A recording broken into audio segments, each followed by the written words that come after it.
আসসালামু আলাইকুম। চলে আসলাম একটা ব্লগ ভিডিও নিয়ে। জলতরঙ্গ পার্কে চলে এসেছি। আজকে আপনাদেরকে এই পার্ক সম্পর্কে জানাবো এবং কি পার্কটা ঘুরে দেখাবো।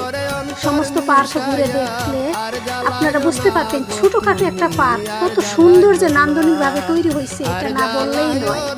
আমি আমার বোনের বাচ্চার খাতনা অনুষ্ঠানে গিয়েছিলাম বেড়াতে, সেখান থেকে তার কাছেই এই পার্কটা, তাই তো ঘুরতে গিয়েছিলাম।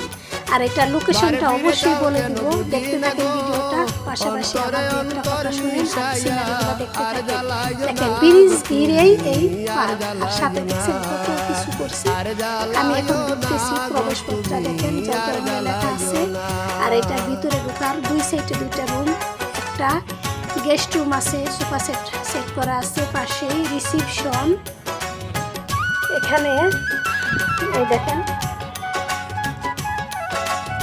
রিসেপশন, এখানে বাচ্চাদের জন্য আইসক্রিমের ব্যবস্থা আছে, অনেক কিছুই আছে।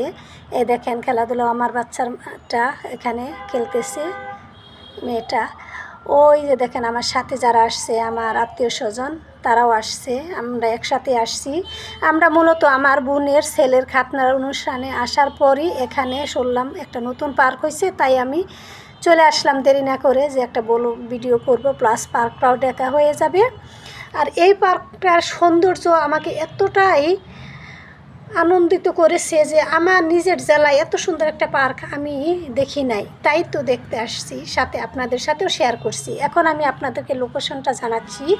এটা টাঙ্গাইল জেলায় কালিহাতী উপজেলায় বেয়ারা গ্রামের এই ছোট্ট একটি জলতরঙ্গ পার্ক। আপনারা কেউ ঘুরে আসতে পারেন যদি ভালো লাগে। পার্কটা দেখতেও কিন্তু সুন্দর, দেখেন বসার জন্য কত সুন্দর ব্যবস্থা। এই যে দেখেন ব্রিজ, এই ব্রিজের পাশেই ঠিক এখানে কাপলেরা আসতেছে। ঈদ মৌসুমে বিভিন্ন অকেশনে কিন্তু প্রচুর ভিড় হয়, আমার কাছে বেশ ভালো লেগেছে। আপনারা আপনাদের মতামতগুলো কমেন্টে জানাবেন।